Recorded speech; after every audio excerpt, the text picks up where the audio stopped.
Bonjour tout le monde. Pendant les 5 prochaines minutes, je vais répondre à 2 questions. La première étant, qu'est-ce qu'une pure informaticienne fait ici aujourd'hui devant vous? Et puis, comment veut-elle colorier l'invisible et pourquoi? Alors, quand je pense au coloriage, je ne peux que penser à mon premier livre de coloriage grâce auquel j'ai appris et compris, par exemple, à quoi ressemble une girafe dans la vraie vie d'une façon amusante et stimulante. Maintenant, saviez-vous qu'il existe aussi des livres de coloriage pour comprendre et apprendre la structure du cerveau? Donc, c'est vraiment fascinant. Mais ces livres sont un peu focalisés sur 50% du cerveau. Et donc, pour vous expliquer ça, j'ai amené mon petit objet avec moi. Moi, je n'ai pas étudié de neuroanatomie, excusez-moi, mais j'ai essayé. J'ai fait l'effort. Donc, voici devant moi un cerveau, ne vous inquiétez pas, il est en plastique. Et donc, je vais venir le découper comme ceci. D'accord? Donc ça, c'est ce qu'on va voir dans un cerveau en plastique. Par contre, ici, c'est ce qu'on va voir dans un vrai cerveau. Alors, comme on le sait très bien, là, le cerveau est constitué de ce ruban gris qui est la matière grise, et c'est exactement les 50% sur lesquels sont focalisés les livres de coloriage. Cette matière grise, en fait, c'est les équipes de traitement de l'information à l'intérieur de notre cerveau. Et donc, on peut intuitivement les colorier selon les différents départements. C'est-à-dire, exemple, celui-ci, ici en beige, c'est un département qui est spécialisé plus dans la vision, alors que celui, un peu rougeâtre, c'est un département un peu plus complexe, mais dans l'une des spécialités est la prise de décision. Maintenant, où sont les 50% un peu absentes dans ces livres de coloriage? En fait, c'est ces petits cheveux qu'on voit à l'intérieur, et j'ai mis en relief un ici, et c'est la matière blanche. À quoi ça sert? Comme on le sait très bien, la solution à toute chose, c'est la communication, et la matière blanche, c'est exactement ces câbles téléphoniques qui vont permettre la communication entre différents départements. Et bien sûr, il n'y en a pas qu'un seul, mais il y en a 100 milliards, ce qui reviendrait à peu près au nombre d'étoiles dans la galaxie. Et le cerveau ne s'est pas arrêté ici, puisqu'il s'est aussi investi dans le réseau communication instantanée, incroyable, rien à dire. Mais lorsqu'il s'agit de maladies telles que la sclérose en plaques, en fait, la couche protectrice du câble téléphonique va avoir un petit bobo. Et ce petit bobo va quand même rendre le réseau très, très, très, très lent, ce qui peut induire à beaucoup de symptômes, dans celui-ci, qui est un symptôme visuel où on peut voir flou et les couleurs sont un peu fat. Bon, maintenant, si une personne sent qu'elle a un problème de réseau, on ne va pas quand même lui couper le cerveau en deux. Heureusement, les super-héros en clinique vont utiliser ce qu'on appelle l'imagerie médicale, grâce à laquelle nous pouvons avoir ce genre d'image. Et je ne sais pas si vous voyez la ressemblance, puisque c'est moi. Et déjà, on peut remarquer dans ma belle image que les câbles téléphoniques sont invisibles. Et moi, j'ai été diagnostiquée d'une sclérose en plaques il y a 4 ans.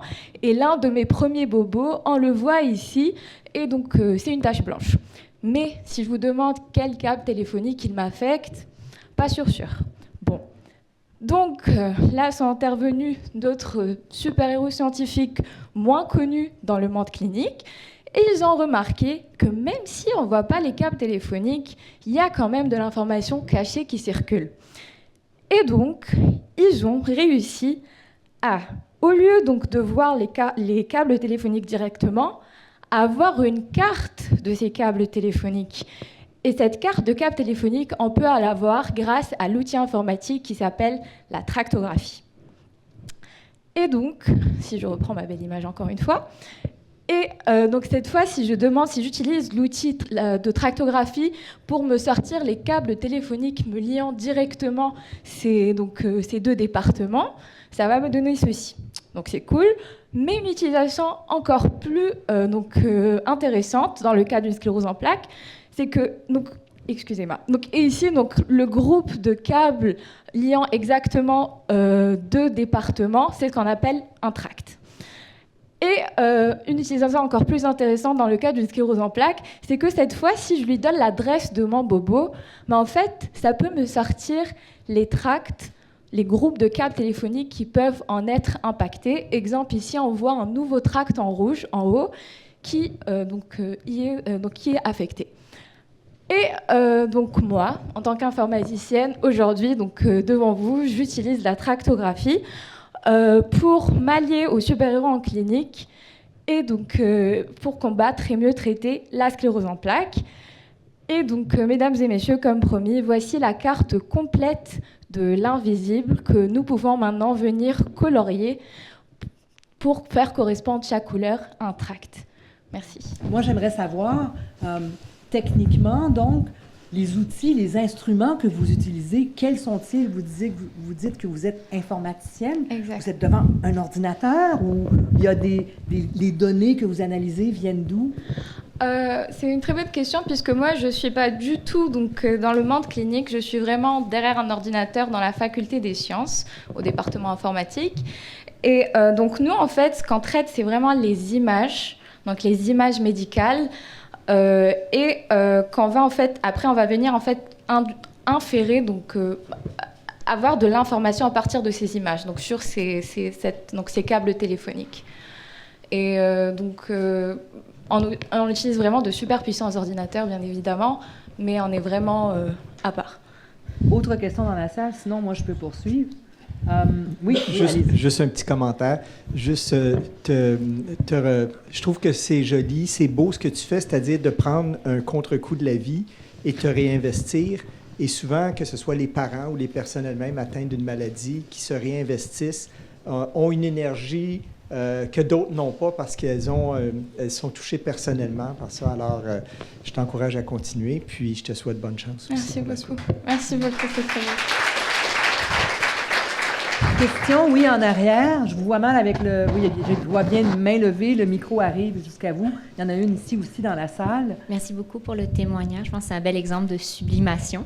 J'avais une petite question sur comment cette tractographie va permettre en clinique, justement, de peut-être changer nos traitements ou notre conduite.